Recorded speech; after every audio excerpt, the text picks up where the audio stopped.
Hello, friends. Welcome to GMYS Academy. And today I am with Aruni Kashyap. Aruni has just become a friend and a very nice one.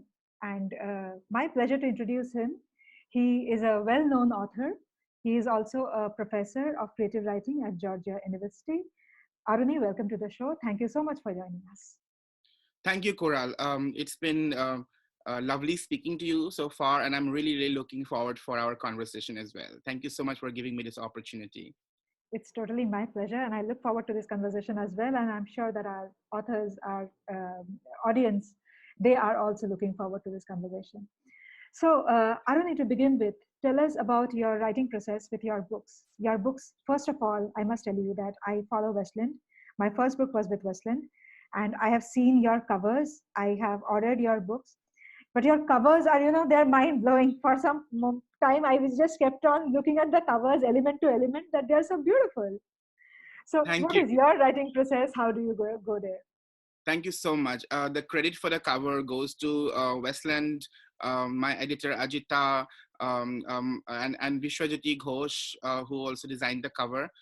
Beautiful cover, and I have been fortunate to have good covers. I think Mm, covers are friendly with me. Even my first book had a very beautiful cover. They just Penguin just brought it out in paperback, and again, I really love the cover as well. mm, Usually I also look at the cover because I'm a book lover. I look at the cover first, and if the cover is not good enough, I do not probably approach the book with the same enthusiasm unless the book already has a reputation. Anyway, coming back to your question, there is this is something that many of my friends and a lot of my creative writing students also often ask me in meetings, and I believe and I tell them there is no writing process, there is only writing. By which I mean is that this is an art, just like any athlete would do, any musician would practice, and we do it. We don't get it right the first time, and we do it again. We leave it, discard it, delete it, and we do it again. mm, Um, and But I do, because I have studied creative writing in the United States, and I had this opportunity after I finished my education in India.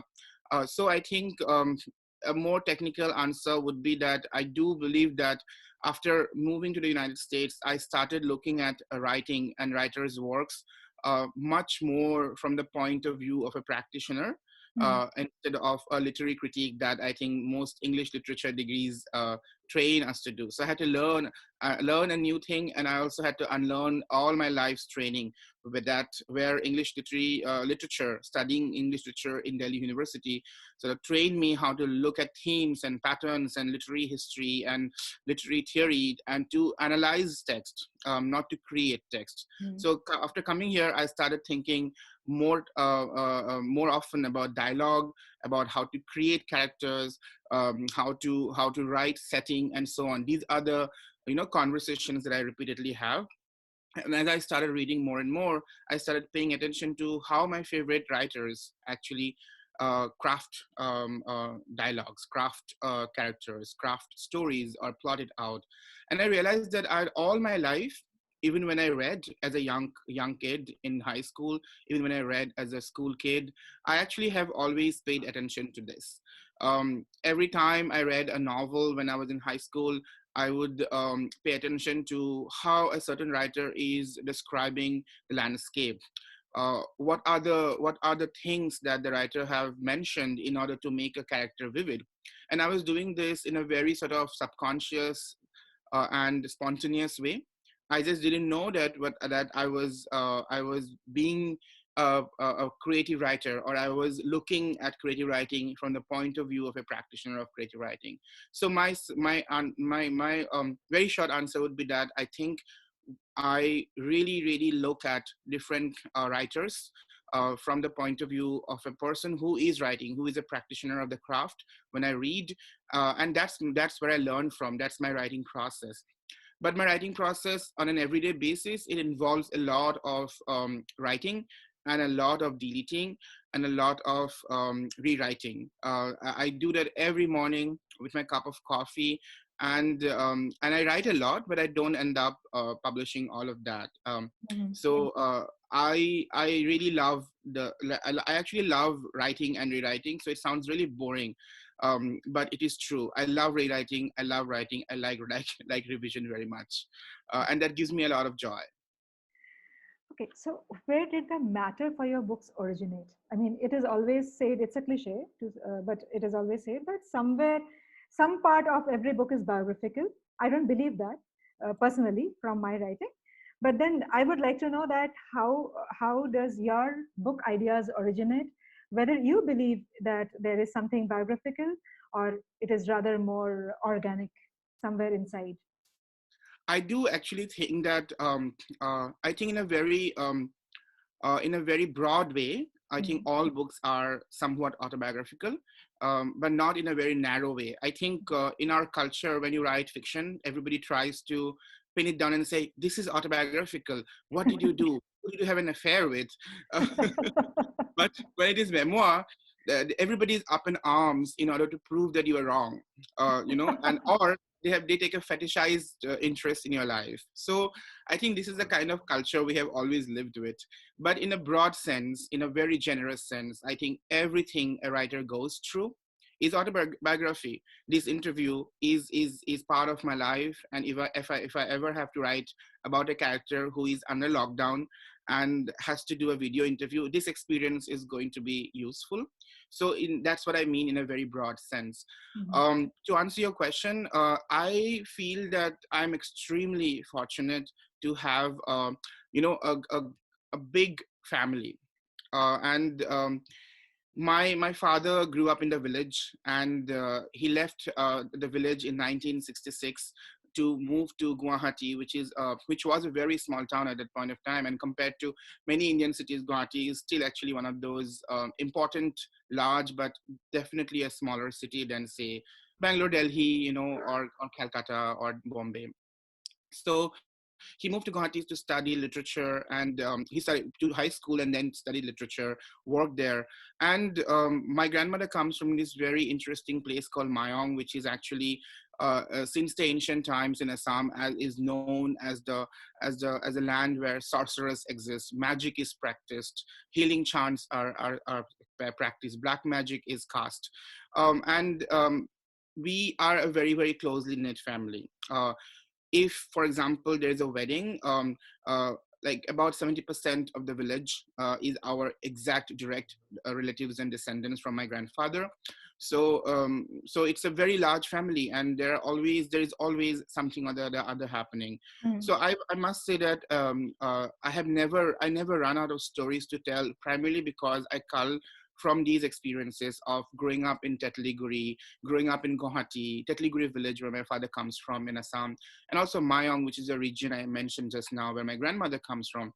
And Mayong is my father's maternal uncle's side, and that it's a huge village of almost 1,000 people, and almost everyone is related to me by blood. So when I go there, I have to actually spend almost 15 days to 1 month so that I can visit everyone and have a meal in everybody's house. And they all visit us all the time. So I have been Mm. extremely fortunate to have this resource to pull from, because I think real life is so surprising and so fascinating. So when I started writing my first novel, just to give you an example, I initially had four aunts in my novel Mhm. who played very major roles, and then I eventually realized that all these four aunts are representative of a similar kind of force and similar kind of energy that they're bringing to the text. So I Mm. merged those four aunts and created this very deadly aunt who everybody is scared of. So when my father read the book, he said, "This is this Didi and that Didi and that Baido, and like, whose life is it?" I said, "No, this is my character's life. You can't find your sisters here, and your cousins and second cousins here." He said, "You have combined everything. You have done a kitchery of all my sisters and cousins' lives." I said, "Yeah, but it's a new character entirely. It's not them anymore." So I really sort of I think having a very, very keen sense of observation in the real world, with not disappointment but mostly delight, has helped me craft most of my stories, pick most of my stories. Ah, Aruni, while writing, I mean, a lot of authors that we have, they are, I won't call them aspiring authors, but they would want to write better. They would Mhm. want to explore themselves far more. So, in general, across formats, according to you, in order to write a good story, where should someone start from? Absolutely, that's a great question. I think good writing starts from good reading. Most writers I know, most writers I admire are very, very deeply involved, passionate readers first. And because they have an admiration for the craft of writing, that is why they became writers, because they wanted to emulate that. They took inspiration from that and so on. So I would say a deep reading and very, very wide eclectic reading is the first stage in the process of writing or in the process of becoming a writer. But at the same time, I'm never going to mystify this and say that writing is only beautiful. It is beautiful when it is going well, but on many days it is very hard. So I always say that if you have something else that you can do better, please do it. I do it because I don't know any other way to make sense of the world apart from using my own writing to make sense of the world. When I'm sad and I'm hit by some tragedy, I write. When I'm really happy, I express it through writing or reading. I celebrate a holiday by curling up with a book in my bed, and that's who I am. So Mhm. and that's because I've grown up like that. So absolutely, reading is where writing definitely starts. One has to be a deeply passionate reader, and I had the good fortune of being surrounded by books when I was growing up.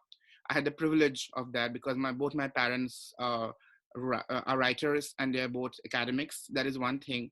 But at the Mhm. same time, I also read a lot of books that I shouldn't have read. For example, there's a very huge body of work in Assam that is primarily commercial. Mhm. uh, these novels are full of things that young people, when they are in high school or younger, shouldn't read. But I read them, and they have huge readership. They are pot boilers. There is murder, crime, sex, everything. I read them. I also read all kinds of thrillers when I was growing up. I also read all kinds of literary fiction. So I think one has to be also very omnivorous in their approach to reading, and that really stimulates the mind of anybody who wants to write. Super. So, coming to your the course of creative writing, unfortunately, India doesn't have many universities offering creative writing as a course. There's literature only. So, wanted to know that how is creative writing as a course structured abroad in colleges like yours, Georgia University, and what are the students in India missing out on? This thing that I missed took me to Minnesota because in 2009, when I decided Hmm. to apply to creative writing schools, India didn't have any, and I realized that only American schools provided full scholarship to students from Hmm. international shores. So I had to apply. I applied both to UK and USA. I got through programs, Hmm. but it was only American schools that offered me full funding and had the possibility. So yes, I think that the field of creative writing is still extremely nascent in India. I know that some private universities have my programs, creative writing programs, but they are a small part of the curriculum. One cannot major as a creative writer. um, when I moved to US in 2010 to actually study creative writing and be trained as a creative writer, I one of the things that I really noticed was that the writers that I read growing up that were important to me, including American writers, they did not feature extensively in the creative writing curricula. Okay. And it was mostly very white and very and full of a lot of straight white men Hmm. in the syllabi. And in the last 10 years or so, that has really sort of changed a lot. And people have started teaching writers from diverse backgrounds and literary traditions. But also, again, I think in America, the conversation about diversity is often very much limited to racial diversity. Mm-hmm. And I feel that because I grew up in a place like India, diversity means so much more different to me, not just racial, but also gender, sexual orientation, literary traditions, styles, everything. So when I design my courses, I teach writers from all over the world, writers that I loved when I was growing up, that I continue to discover all the time. So I teach these writers because I feel that they also make up for far more stimulating conversations in the class. Like, for example, if you want to teach if you want to teach child perspective, there are many American writers or British writers or Australian writers you can teach in your class. But Mm-hmm. my students who are American, who have often American, or large portions of them are American or have studied in America for an extended period of time, they have already been exposed to a lot of these writers. So they either know about them or have already been sort of already are aware of what they write and what they don't write. But teaching Ismat Chughai's Lihaf as an example of writing in child perspective is so much more exciting, not just because of the provocative and elusive nature of the language, but at the same time, the entire controversy that surrounded the publication of Lihaf, the entire case of sedition that also followed, and Ismail Chughai's own extremely humorous humorous rewriting and or retelling of the case of sedition that took place because of that story. And I think Lihaf is such an exciting text because it manages to convey everything, but at the same time doesn't say anything. And I mean, this is brilliant craft of writing in child perspective, the richness of looking at the world from a child perspective where a child doesn't filter anything, but but because it doesn't filter anything, but at the same time narrates it with an innocence, is so fecund to talk about, to also explore. And I find it so much more exciting to teach a story like that, to teach child perspective in my creative writing classes. So this is what I think my students get. They get to read writers from all over the world, from diverse literary traditions, diverse in the truest sense, when I construct my courses. And that leads to very stimulating conversations in the class, because the first question anybody would ask is, can I know a little bit about this writer? This is a question that I will never get if I taught Rose for Emily by William Faulkner, for example, to teach point of view, because they already know about William Faulkner. I'm at the University of Georgia in the South. Everybody knows about William Faulkner, but very few know about Ismat Chughai, and it also gives me immense pleasure to teach a woman writer who was so fierce and so brave and so intelligent from India. Probably, I mean, one word that you said immediately stuck my brain was when you design your course. Does that mean that you have a lot more liberty? Oh yes, absolutely. I design. I mean, American academia works like that. Even when I was a graduate student, I taught literature and writing, and we were given some guidelines. Here are the goals of this course, Mm-hmm. and every person had the 100% autonomy to decide which reading lists they would have, what kind of books they would have, what kind of evaluation methods they would have. We were given some kind of guidelines. Sometimes those guidelines are more detailed. Sometimes those guidelines are less detailed, as long as you meet the competencies. For example, when I first moved to the US to start working at the University of Georgia, I think it was that year or the second year, I had the opportunity to teach a post-colonial literature course, and it has always fascinated me how post-colonial writers constantly write about the family, and especially the family saga. Mm-hmm. Um, and I taught an Indonesian writer, a Bengali writer, along with Isabel Allende, a Chilean writer, in my course. And that's 3 languages, and there were other books written in English. The Chilean writer wrote in Spanish, the Bengali writer wrote in Bangla, and the Bahasa language was the Indonesian writer's book, Eka Kurnia One's Beauty is a Wound. So I taught all these family saga novels in my post-colonial literature course. So we have full autonomy in designing our course, I think, which is not the case in Indian public universities for sure.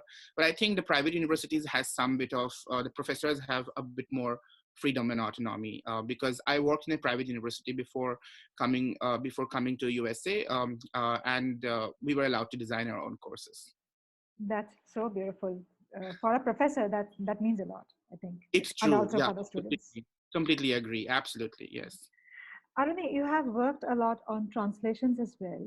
And something that really fascinates me about translations is that you have the responsibility of not just retaining a story, but also you have the responsibility of invoking the same reactions and the same emotions, right? Mm-hmm. So how does one train for that vocabulary and that sensitivity both put together? I think I have never taken a translation workshop. I would have loved to, but because I just didn't have the means to do that when I was training myself to become a better translator. Mm. And I'm still ready to do that. If I get a chance, I would probably take a translation workshop or a class with somebody who does the work very well.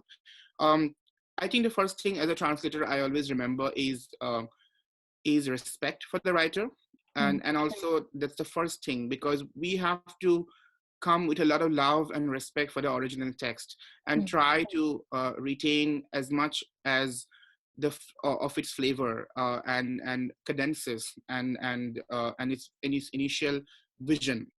So that love is core and fundamental in translating. I think the second thing is, of course, felicity in both the languages. And I did not, I did not learn Assamese separately, but it's just that these are two languages I grew up using. So both these languages I'm very comfortable with.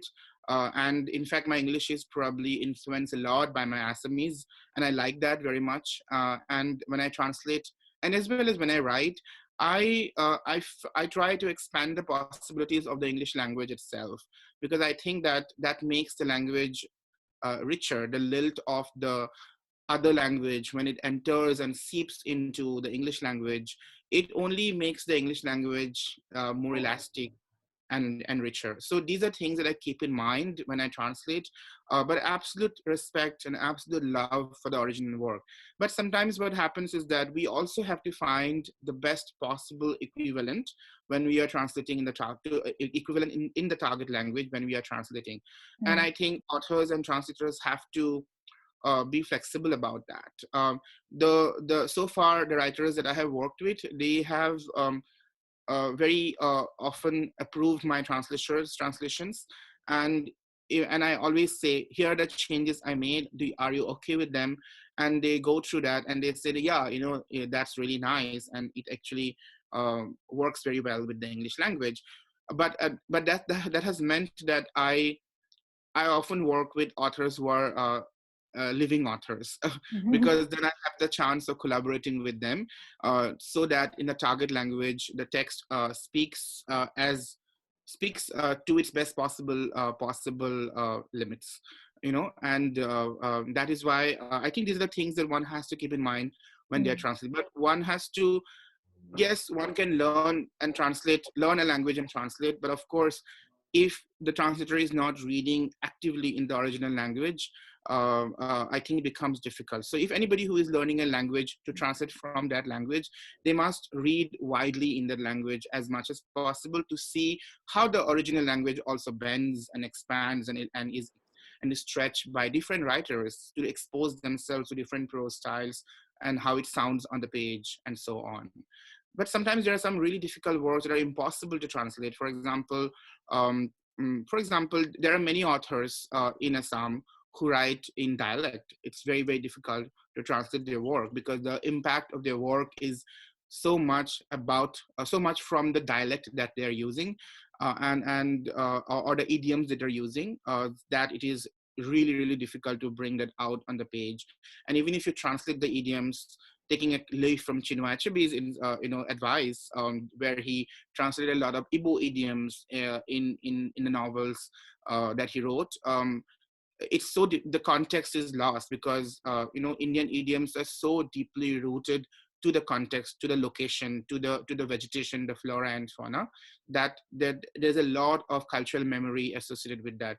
In those kind of tricky situations, you have to find out what is the best possible solution and come to a middle ground with the author. but love and respect for the original work is key. Absolutely.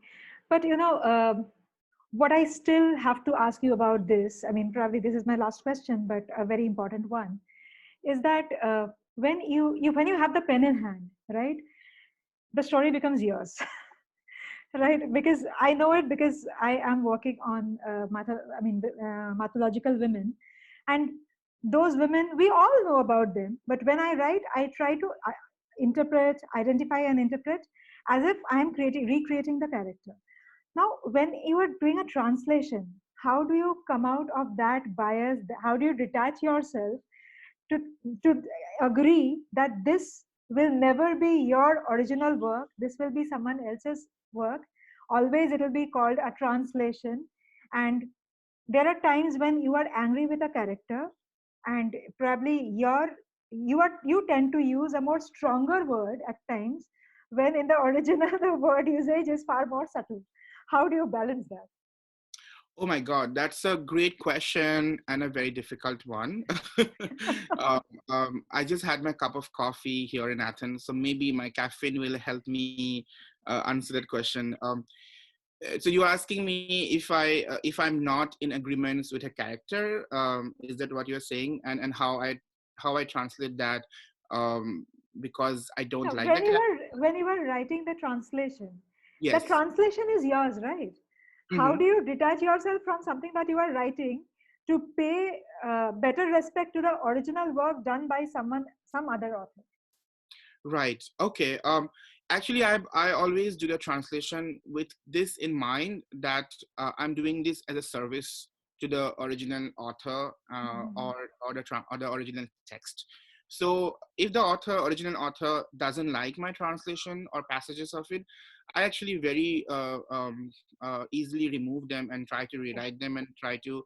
But I do tell them, if you choose to go this way, here are the consequences, and if you choose to go this way, here are the consequences. For example, I'm translating a novel, and usually I translate books by writers whose work I deeply love, and because I have so much deep love for their work, I think the authors kind of feel that, and they usually respect my choices. For example, I'm translating a novel in Assamese right now, and where I am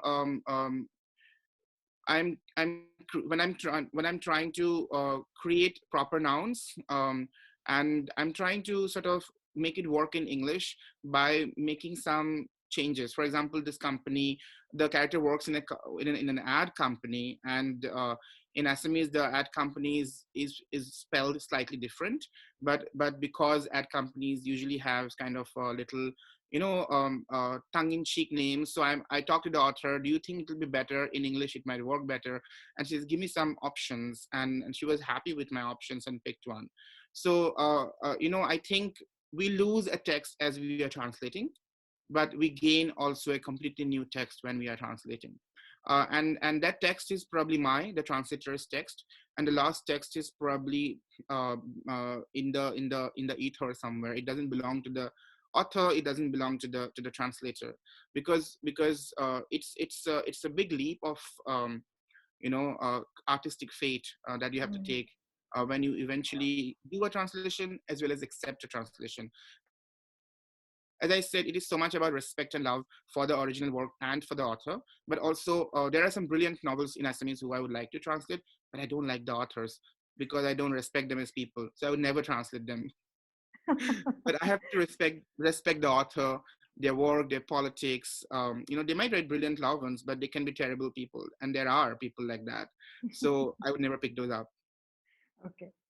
So, Aruni, I have taken down notes of this discussion, and I will just put them up as pointers for our audience. And if you feel that there's some point which needs to be mentioned and I have missed out, please feel free to add them. So, number one, never be tired of your writing. Keep writing always. Number two, read more. How your favorite authors draft characters and dialogues. Be careful about those. Be a very conscious reader. Number three, be a passionate reader. That's where your journey to be a good writer would start from. Number four, learn to identify the stories of life from various elements and experiences. Number 5, as an author, be flexible enough to revise or edit or rewrite or improvise multiple times to make your text better. Is there anything that needs to be added? This is lovely. My God, you managed to also conduct an interview and also take such extensive notes. My God, that's a lot of multitasking I couldn't have ever achieved. Thank you. No, I mean that is something that our audience will have a takeaway, So Yeah, yeah, that's really, I mean, it's they good are for very, an aspiring author. yeah, they're exactly what I said. So I'm grateful that you took such notes. Thank you so much. My pleasure, Aruni. It was a great pleasure talking to you, and I really had a great time talking to you. Thank you I so had much a for great joining time. us. I had an absolutely amazing time, and this is a great start to my day. It's just 9 a.m. Probably in Athens, Georgia at this point, and you have a great evening. Yep. Thank you so much. You have a great day, and we will keep in Thank touch. you. Thank you.